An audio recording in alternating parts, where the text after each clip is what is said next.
नारायणं नमस्कृत्यं नरं चैव नरोत्तमं देवीं सरस्वतीं व्यासं ततो जयमुदीरयेत्। ओम श्री परमात्मने नमः। धर्म प्राण सज्जनों, आप सोचे होंगे कि आज वेद मंत्रों से आरंभ नहीं किए व्यास जी। दरअसल वेद मंत्र तभी पढ़ते हैं जब हम उपनिषद विद्या या ब्रह्म विद्या का अध्ययन करते हैं। अब ये पौराणिक कथा है, तब अपने मन पर है, चाहे तब मंत्र पढ़ लें चाहे तो न पढ़ें। चलिए उसको पढ़ ही देते हैं। ओम भद्रं कर्णेभिः शृणुयाम देवा, भद्रं पश्येमाक्षभिः यजत्राः, स्थिरैरङ्गैस्तुष्टवागुंस्तनूभिर्वशेम देवहितं यदायुः। स्वस्ति नः इन्द्रो वृद्धश्रवाः, स्वस्ति नः पूषा विश्ववेदाः, स्वस्ति नस्तार्क्ष्यो अरिष्टनेमिः, स्वस्ति नः बृहस्पतिर्दधातु। ओम विश्वानि देवि सवितुर्दुरतानि पराशु यद्भद्रमतन्नयाशु।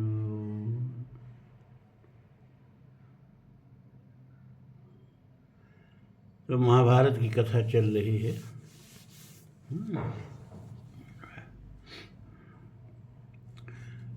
काम्यक वन में पांडव हैं इस समय 12 वर्ष वनवास और 1 वर्ष अज्ञातवास पर। अर्जुन गए हैं इंद्रलोक में शस्त्र विद्या सीखने, उनकी कथा बाद में आएगी। इधर लोमस ऋषि और व्यास जी की प्रेरणा से पांडव जो हैं तीर्थ यात्रा पर निकलते हैं। नैमिषारण्य, प्रयाग, गया आदि यात्रा करते हैं। ठीक है, उसी का वर्णन इस समय चल रहा है।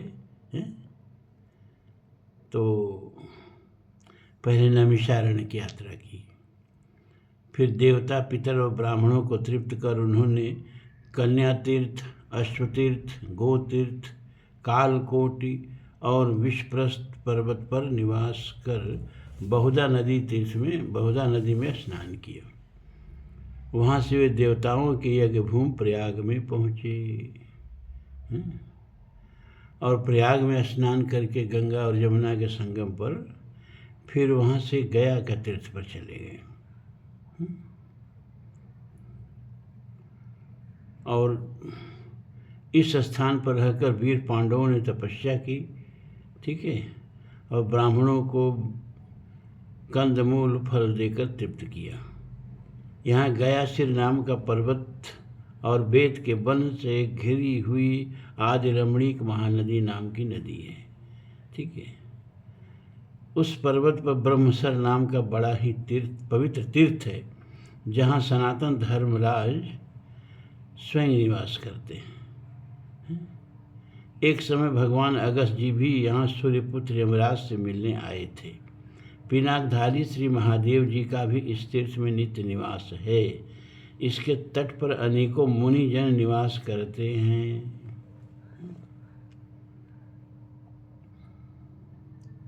तो इस गया तीर्थ में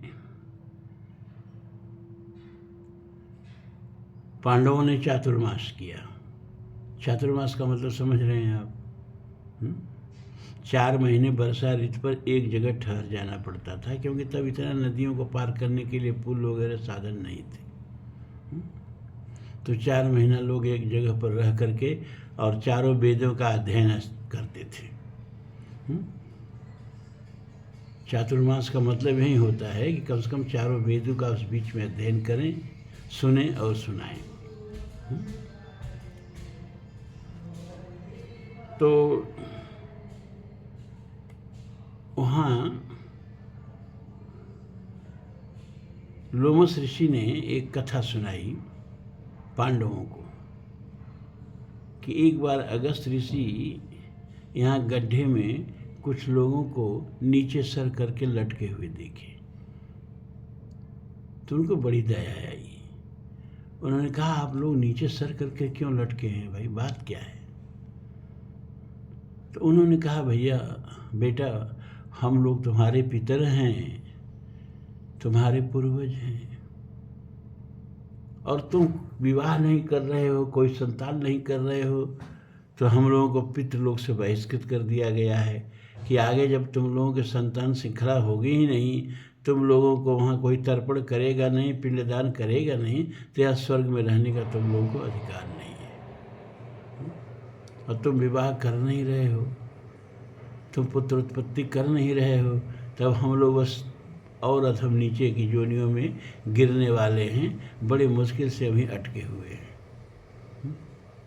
अब यहाँ एक कथा और पहले सुनाई थी ना,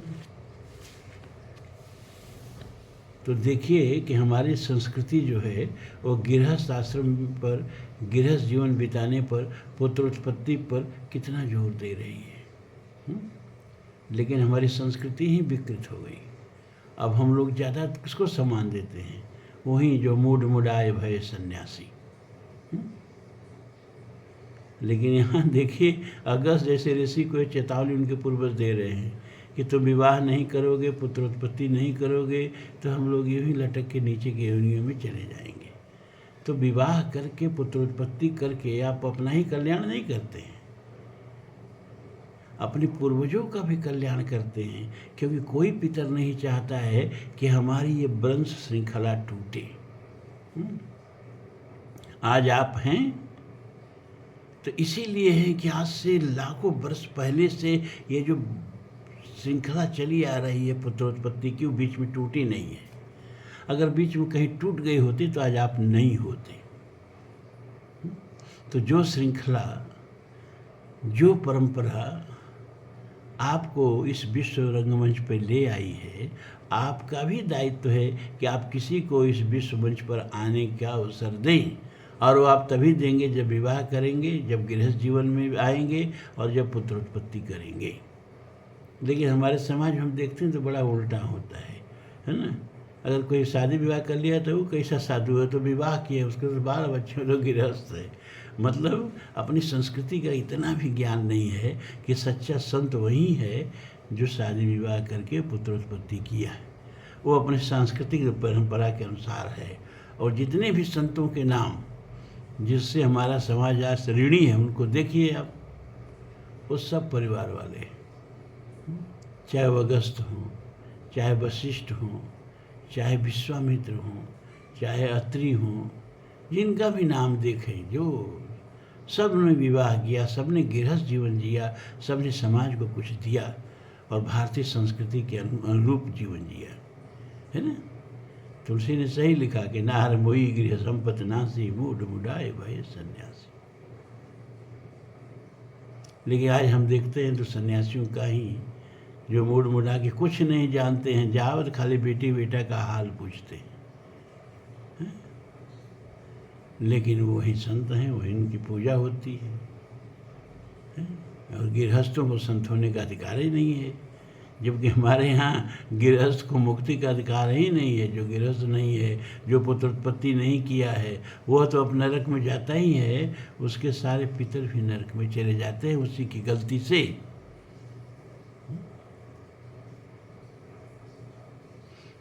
तो अगस्त जी ने पितरों को ढाढ़स बधाया कि अरे आप लोगों के कल्याण के लिए मैं जरूर विवाह करूँगा। अभी कोई योग्य कन्या मिल नहीं रही है, जहाँ योग्य कन्या मिलेगी मैं निश्चित विवाह करूँगा। और फिर वह कन्या के तलाश में विदर्भ देश के राजा के पास जा गए और जाके कहते हैं, राजन, मैं आपसे आपकी पुत्री लोपामुद्रा का हाथ मांगता हूँ, आप मेरे साथ इसका विवाह कर दें। अब तो राजा लगे कांपने, कन्या का हाथ एक सन्यासी के हाथ में देना भी नहीं चाहते थे। हमारी कन्या राशि ठाट बाट में, राशि वैभव में रही है, वो एक साधु के साथ जीवन कैसे व्यतीत करेगी? और ना भी नहीं कर सकते हैं, क्यों? क्योंकि श्राप दे देंगे, भाई ऋषि हैं। तो गए और अपनी पत्नी से सलाह की। पत्नी ने कहा कि अब कोई चारा भी तो नहीं है। और लोपामुद्रा ने भी समझाया कि पिताजी आप चिंता मत करिए, आप मेरा हाथ अगस्त मुनि के हाथ में दे दीजिए, मेरे भाग्य में जो लिखा है वही होगा। और ना करके आप अपने पर अनिष्ट मत लाइए। तो राजा ने विधिवत लोपामुद्रा का अगस्त से विवाह कर दिया। और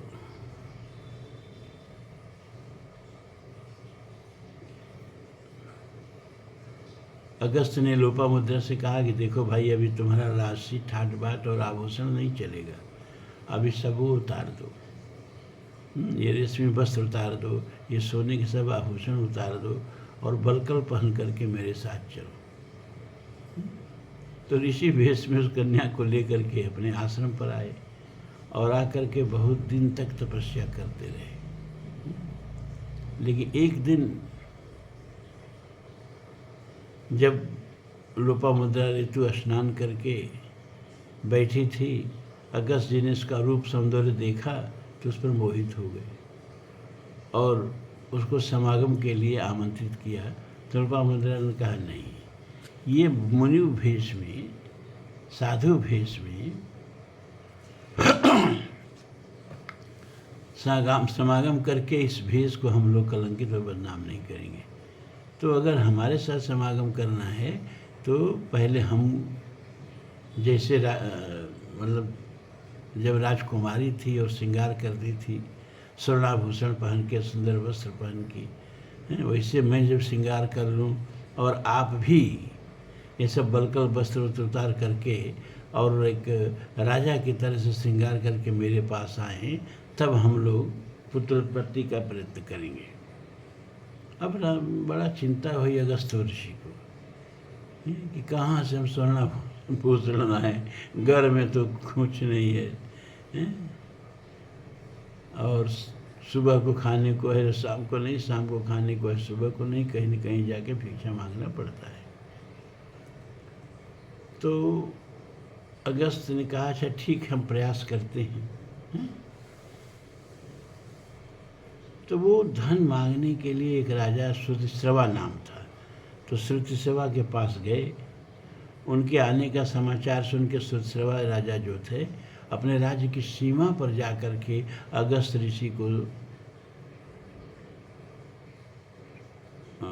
ऋषि का सम्मान किए, स्वागत किए और अपनी सीमा पर से उनको लेकर के आए, सिंहासन पर बैठा करके और पाद प्रक्षालन करके, आचमन के लिए जल देके, फल फूल से उनको संतुष्ट करके, उनकी थकान दूर करके, और तब हाथ जोड़ के निवेदन किए कि आप इतनी कृपा कैसे किए हैं मुनिवर, हमें किस योग्य समझे हैं, आप मुझे बताएं। तो अगस्त मुनि ने कहा कि देखो भैया, हम तुम्हारे यहाँ धन मांगने आए हैं, सीधी सी बात, लेकिन हम वही धन लेंगे जो बिना किसी को पीड़ा पहुंचाए तुमने अर्जित किया हो। श्रुतिश्रवा ने कहा कि महाराज, हम तो बराबर प्रयास करते हैं कि हमारे पास जो धन आए वो प्रजा की खुशहाली से प्रजा कर दे, है? क्योंकि तुलसी ने एक दोहा लिखा ना कि बरसत हर्षत लोग सब करसत, लखे न कोई, तुलसी प्रजा सुभागते भूप भानुसो होय। राजा कैसा होना चाहिए? सूर्य की तरह से होना चाहिए। सूर्य जब जल कहाँ से बरसाता है? सारे पृथ्वी से ही तो जल लेता है, नदियों से जल लेता है, समुद्र से जल लेता है, लेकिन लेता है 8 महीने में, धीरे धीरे, सनय सनय सनय सनय, है? और बरस देता है 4 महीने में, है? तो करसत लखे न कोई, जब वह जल खींचता है पृथ्वी से तब तो किसी को ध्यान नहीं आता है, और जब बरसता है तो लोग हर्षित हो जाते हैं। उसी तरह से राजा जो है प्रजा के सौभाग्य से सूर्य भगवान की तरह होना चाहिए। जब वह कर ले तो प्रजा को महसूस न हो, लेकिन जब दे तो प्रजा निहाल हो जाए। तो हम तो बराबर प्रजा को खुश करके ही प्रजा से कर्ज उठते। महाराज, हमारा धन जो है किसी को सता के नहीं लिया गया है, और मैं आय और व्यय आपके सामने अपने राज्य का रख दे रहा हूँ, और आप जो चाहें इसमें से जितना धन चाहें ले लें। तो अगस्त ऋषि ने जब राजा का आय और व्यय देखा तो जितना आय था उतना व्यय भी था। जो प्रजा से लिया सब प्रजा पर लगा दिया, तो अगस्त ऋषि ने कहा कि इसमें से तो हम एक कौड़ी नहीं ले सकते, लेने की गुंजाइश ही नहीं है।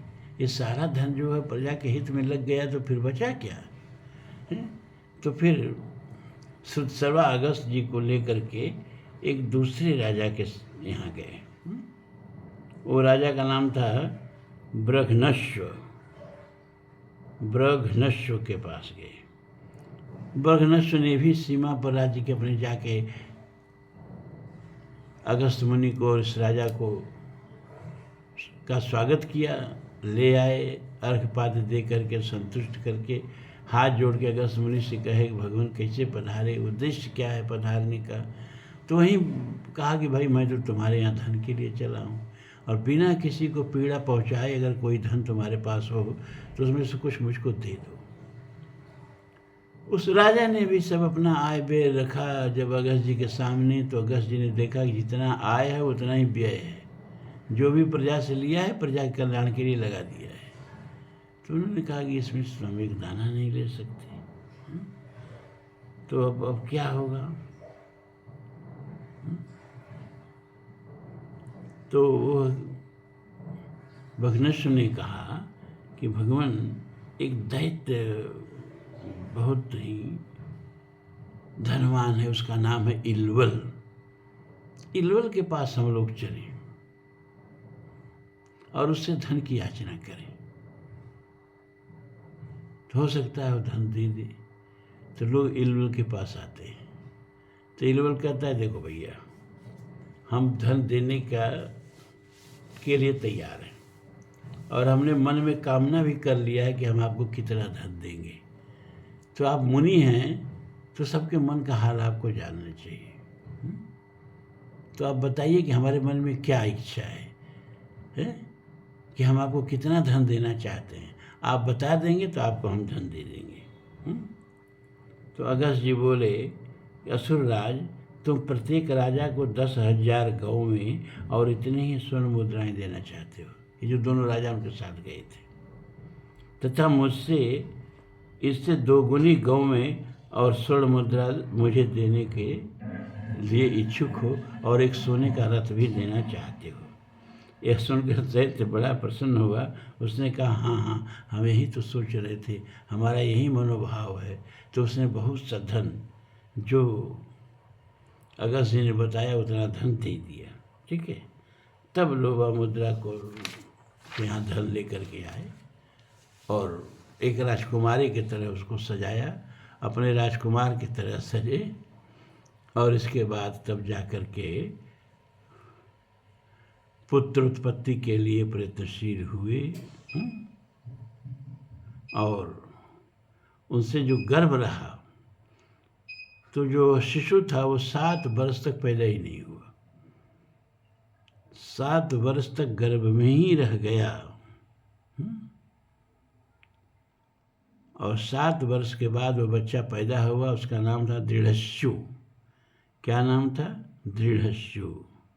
वह परम तपस्वी था, सांगोपांग वेद और उपनिषद का पाठ करने वाला था। वही उपनिषद जिसका आप लोग इस समय अध्ययन कर रहे हैं, बड़े बड़े ऋषि लोग उस उपनिषद का अध्ययन करते थे।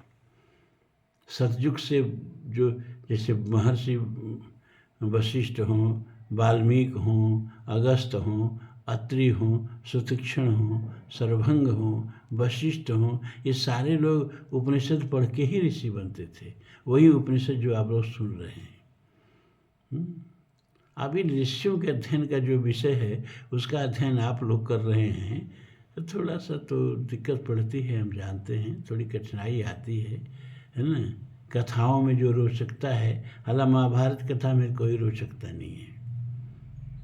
इसको तो सामान्य कहानी की तरह मैं सुना देता हूँ। कथा में रोचकता भागवत की होती है, कथा में रोचकता मानस की होती है। लेकिन वो सब मंचीय कथा है, मंच पर लोगों को लुभाने के लिए। और ये कथा जो है ज्ञान के लिए। तो दृढ़स्यु नाम का संतान उत्पन्न हुआ अगस्त जी को। तब जाके उनके पितर जो अधोमुख नीचे लटके हुए थे, सब फिर पितृलोक को चले गए। तो ये देखना आप लोगों का भी काम है कि हमारे पितर अधोमुख करके लटके न रहें भाई। गृहस्थ जीवन बिताना बहुत जरूरी है। वेद भी कहता है प्रजातंतु माँ व्यवच्छेदसी। ये जो प्रजा उत्पत्ति की श्रृंखला चली आ रही इसको तोड़ना मत, ये वेद कह रहा है। बिना पुत्रम गतिर् नास्ति, तुम्हारा कर्तव्य है। ये मत सोचो कि पुत्र हमको सुख देगा कि नहीं। आप अपने पिता को कितना सुख दिए हैं। हमारी संस्कृति जो है ना अग्रमुखी है। आगे ही हम देखते हैं, पीछे पलट के नहीं देखते हैं। इसलिए जितने प्यार से हम पुत्र का पोषण करते हैं उतने प्यार से पिता का सम्मान नहीं करते हैं। ये हमारी परंपरा से चला आ रहा है।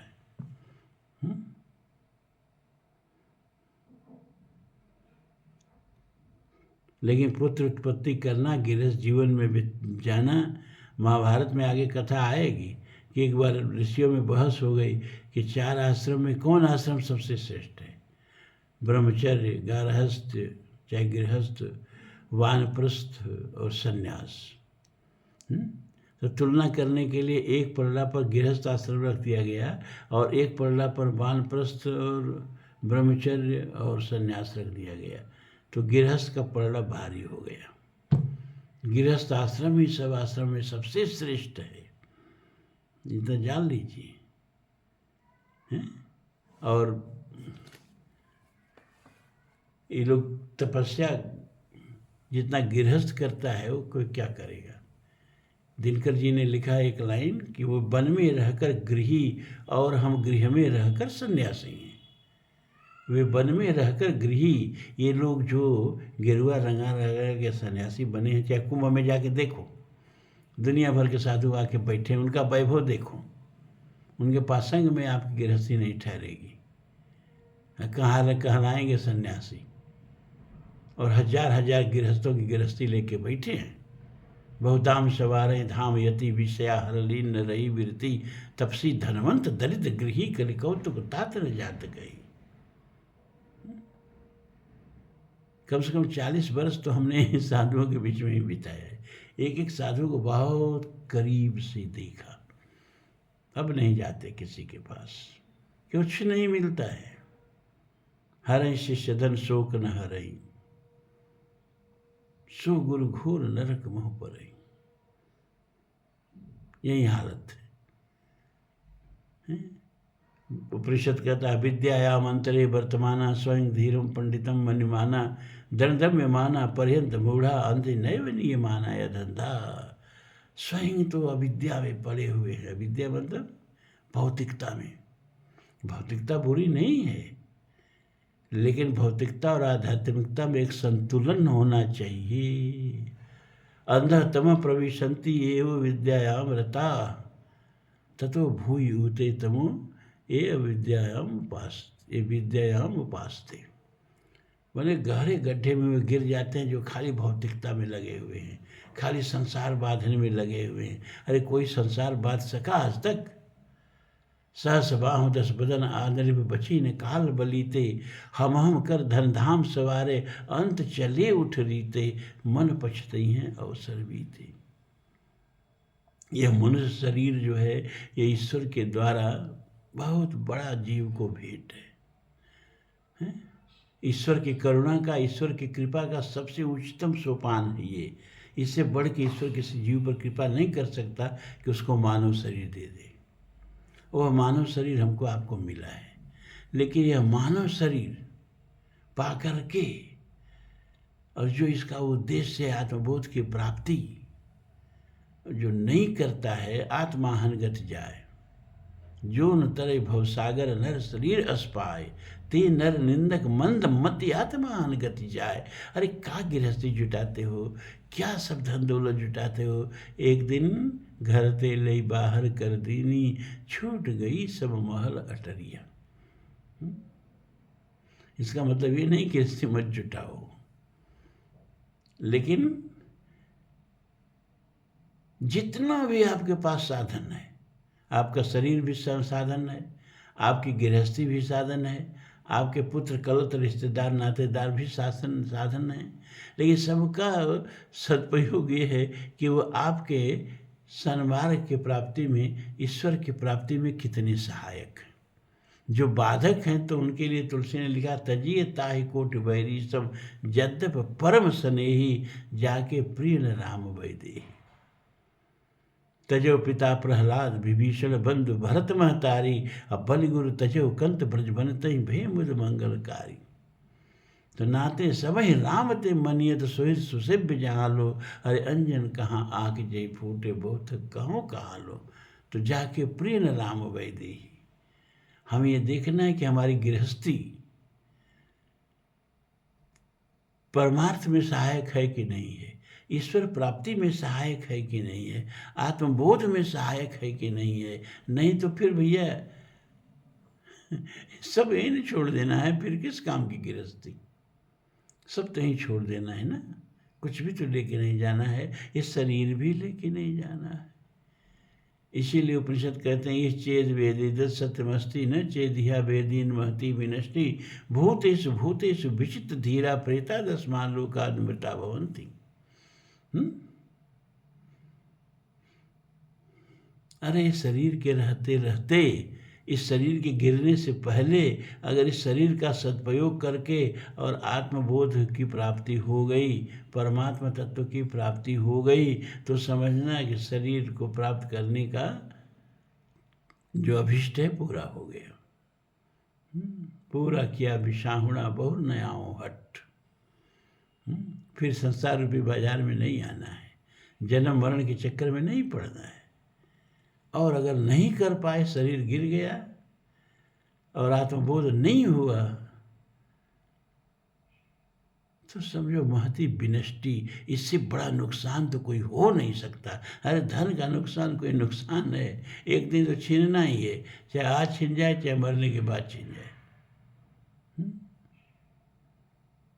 शरीर का उद्देश्य धन कमाना नहीं है, लेकिन धन, हमने कहा ना कि अगर आप गृहस्थी इस लायक नहीं होते तो आप यहाँ बैठ करके सत्संग नहीं सुनते रोज।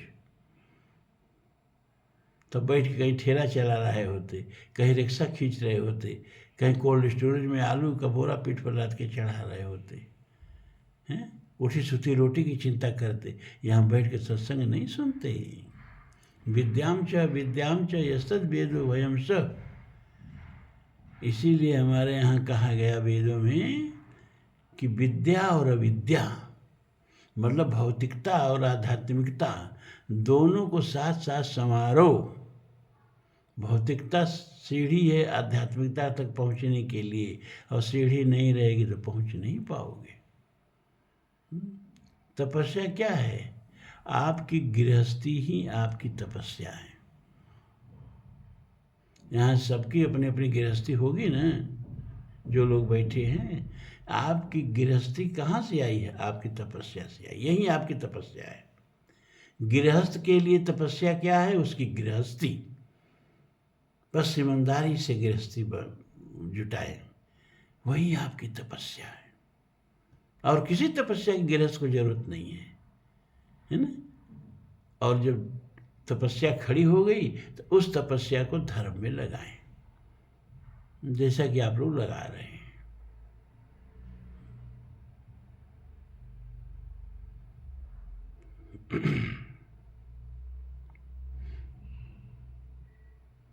और अब आगे कथा आती है, समय है अभी।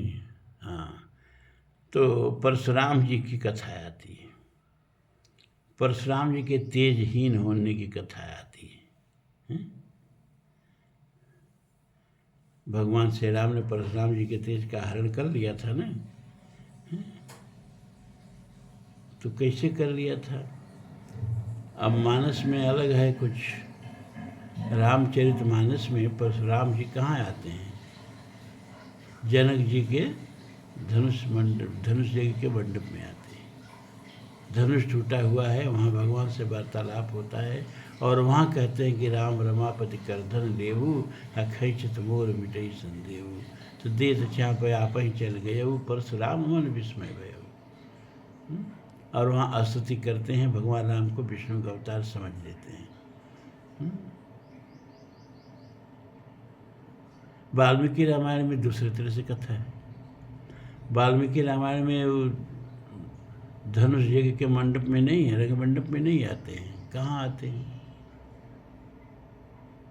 रास्ते में जब सीता से विवाह करके भगवान लौट रहे होते हैं, राम लक्ष्मण भरत शत्रुघ्न और उनके सारे बाराती पिता दशरथ वशिष्ठ आदि के साथ, तो रास्ते में परशुराम जी मिलते हैं और रास्ते में वहाँ भगवान से राम से वार्तालाप होता है।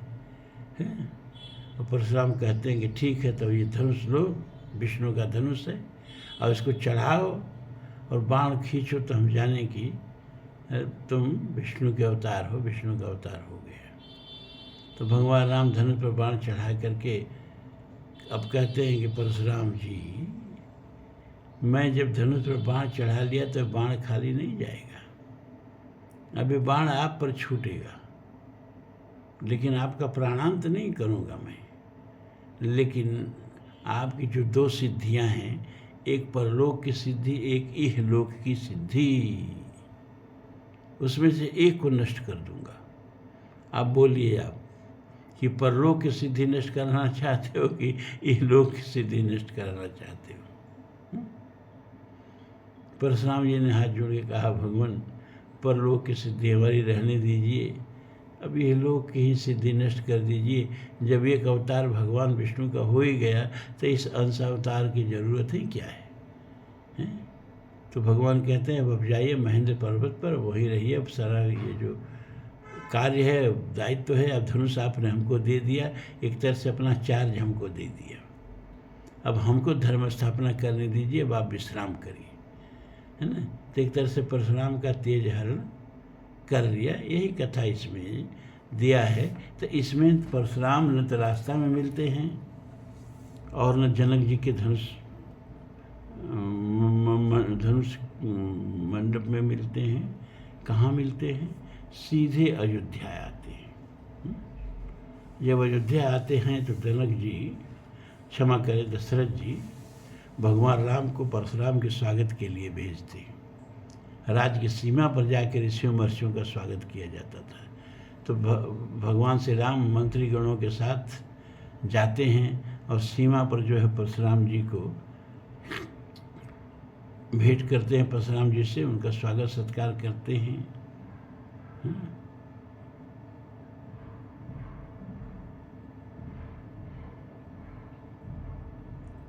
तो वहाँ परशुराम जी जो हैं वो भगवान श्री राम से कहते हैं, राजकुमार मेरा है धनुष काल के समान कराल है, यदि तुम में बल हो तो इसे चढ़ाओ। अब यहाँ कथा बदल गई, क्यों? कि कल्प भेद हरिचरित सुहाए, भांति अनेक मुनीशन गाए। हर कल्प में, जैसे रामचरितमानस की कथा जो है ना और जो वाल्मीकि रामायण की कथा, दोनों एक नहीं है, दोनों बहुत अंतर है। अगर पढ़े होंगे तो आप जानते होंगे, नहीं तो हम वाल्मीकि रामायण तो सुनाएंगे। बहुत अंतर है दोनों में। तो जो रामचरितमानस की कथा है उस कल्प की कथा नहीं है जिस कल्प की कथा वाल्मीकि जी लिख रहे हैं। उससे 27 कल्प पहले की कथा है।